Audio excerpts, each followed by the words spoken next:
Внимание! Говорит и показывает Москва. Her yıl tarihler 9 Mayıs'ı gösterdiğinde tüm Türk Cumhuriyetlerinin liderleri sırayla Moskova'ya gider. Rus lideriyle beraber 2. Dünya Savaşı'nın zafer törenini kutlar. Bu törene katılım sağlamak oldukça önemli. Çünkü bu bir nevi Rusya'ya sadakat gösterisi. Ukrayna'daki savaş şüphesiz Rusya'nın dış politikasını yeniden şekillendirdi. Ukrayna'yı işgali Rusya'yı izole olmuş bir devlete dönüştürdü. Müttefiklerini siyasi bağlarını yeniden gözden geçirmeye zorladı. Kısacası Rusya'yı desteklemek yaptırımlar şeklinde siyasi ve ekonomik sorun anlamına geliyor. Rusya'nın Türkistan'daki müttefikleri çok ince bir ipin üzerinde yürüyor gibi.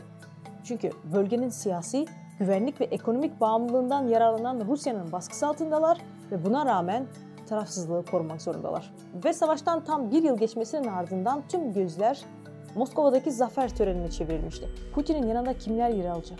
Çünkü çok vektörlü siyasetten bahsedip izole edilmiş bir liderin yanında gözükmeyi kimse göze alamazdı. Bir aydan fazla bir süredir bu sorunun cevabı merak ediliyor. Kırgızistan lideri Sadır Japarov dışında hiçbir liderin Moskova'ya ziyareti kesinleşmemişti. Kırgız lider Moskova'daki törene katılan tek yabancı lider olacaktı. Diğer liderler büyük olasılıkla başlangıçta bu törenden kibarca kaçmayı planladılar. Ancak Kremlin verilerine göre tüm liderleri Putin tek tek arayarak davet etti. Putin aradığında reddetmek sadece zor değil, aynı zamanda tehlikeli hale geldi. Putin, Orta Asya liderlerine ne söyledi? Geçen yıl törenden kaçmayı başaran liderler bu sene neden katıldı?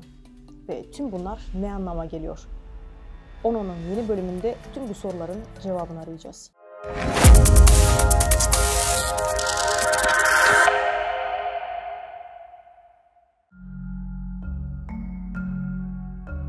Kızıl Meydan'daki geleneksel 9 Mayıs zafer töreni Vladimir Putin'in en sevdiği bayramlardan biri. Çünkü bugün Putin'in kendisini oldukça güçlü hissettiği gün. Hurra!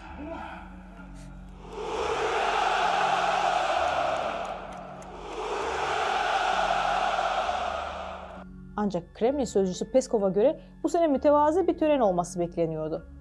Çünkü hatırlatalım, bu törenden sadece birkaç gün önce Kremlin'e bir drone saldırısı olmuştu. Sadece bir üst düzey konuğun, yani Kırgızistan Cumhurbaşkanı Sadır Japarov'un ziyareti planlanmıştı. Ardından her ne olduysa önemli itibar riskleri ve drone saldırısı tehlikelerine rağmen Orta Asya ülkelerinin tüm liderlerinin yanı sıra Ermenistan Başbakanı Nikol Paşinyan ve Belarus Cumhurbaşkanı Alexander Lukashenko'nun acilen bu geçit töreni için toplandığı ortaya çıktı. Ve törene istemeyerek de olsa katıldılar. Bir yıldan fazla bir süre boyunca savaş konusunda mümkün olduğunca uzak durmaya çalıştılar ve sonra Rusya'nın Ukrayna işgaline destek jesti olarak algılanan bu teklifi kabul ettiler. Soru neden? İktidarlarını sürdürmekle ilgilenen Türkistan'ın siyasi seçkinleri Ukrayna'nın işgalini kendi çıkarlarının prizmasından bakıyorlar.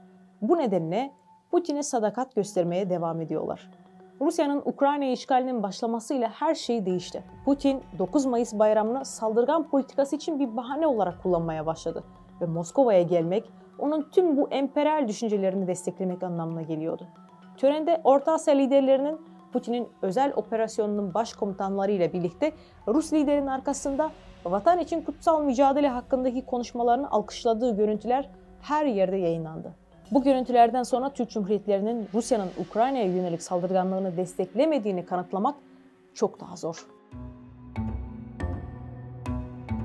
Savaşın patlak vermesiyle birlikte çok vektörlü dış politikalarıyla gurur duyan Orta Asya kendisini iki yangının arasında buldu. Bir yandan Orta Asya devletleri Rusya ile birlikte otomatik saldırgan olarak kaydedileceklerinden korkuyorlardı.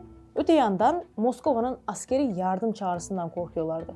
Batı ile ilişkiler Orta Asya için Moskova ve Pekin'den daha az önemli değil. Rusya örneği, Batı bir ülkeye yaptırım uygularsa Çin dahil herkesin bunlara uyduğunu gösteriyor.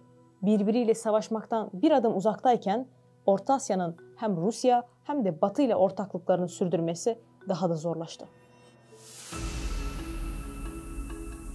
Bir yıldan fazla bir süredir bölge ülkelerinin liderleri olanlara dengeli bir tepki inşa ettiler. Hiç kimse Ukrayna'nın işgal edilen bölgelerini Rusya Federasyonu'nun bir parçası olarak resmen tanımadı.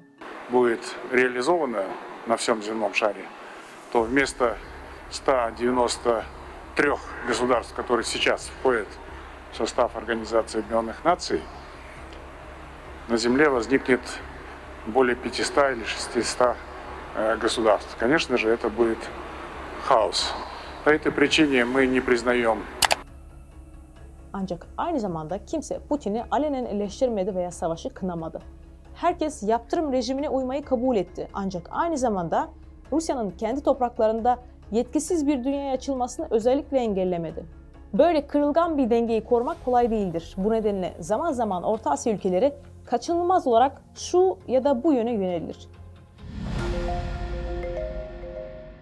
Batılı heyetler yerel makamlara yaptırımlara uyum konusunda tavsiyelerde bulunmak için defalarca Türkistan'a geldiler. Örneğin Nisan ayı sonunda Amerika Birleşik Devletleri ve Birleşik Krallık Kazak bankalarına ve şirketlerine ikincil yaptırım uygulayabilecekleri konusunda bir kez daha uyardı.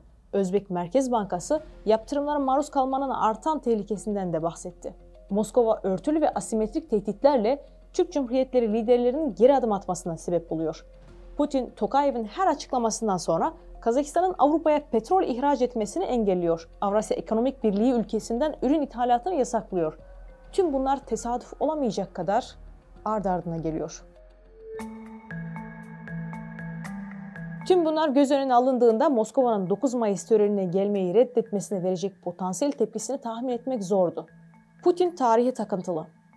Rus İmparatorluğu ve Sovyet Sosyalist Cumhuriyetler Birliği'nin mirasını eski Sovyetler Birliği topraklarında korumayı tarihsel misyon olarak görüyor. Kremlin bölge ülkelerinin birinin yeni bir Rusya karşıtına dönüştüğüne karar verirse durum Türkistan için özellikle tehlikeli olacaktır. Putin'in kişisel davetine yanıt olarak reddedilmesi Moskova ile ilişkileri önemli ölçüde kötüleştirebilir. Tüm artıları ve eksilerini tarttıktan sonra Türk Cumhuriyetlerinin liderleri sonuçta geçit törenine gelmeye karar vermişler. Her şeyden önce Rusya, Orta Asya'nın ana güvenlik garantörü. Kazakistan, Kırgızistan ve Tacikistan, NATO'nun analoğu olan Moskova liderliğindeki Kolektif Güvenlik Anlaşması örgütünün üyeleri. Rusya, Kırgızistan'da Bişkek yakınlarındaki Kant askeri hava üssünü işletiyor. Tacikistan'da ise sınırları dışındaki en büyük üs olan 201. askeri üssünü işletiyor.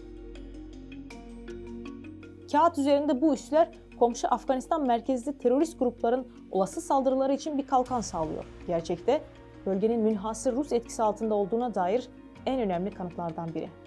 Bu arada Rusya'nın askeri varlığına şu anda Tacikistan'da 2 askeri üs inşa eden Çin itiraz ediyor. Türk Cumhuriyetlerinin Rusya'ya ekonomik bağımlılığı bir sır değil. Türkmenistan dışındaki tüm ülkeler için Rusya en büyük ticaret ortağı. Ukrayna'daki savaş ve Rusya'ya yönelik yaptırımlar Rusya ve Orta Asya ülkeleri arasındaki ticaret cirosunda önemli artışlara yol açtı.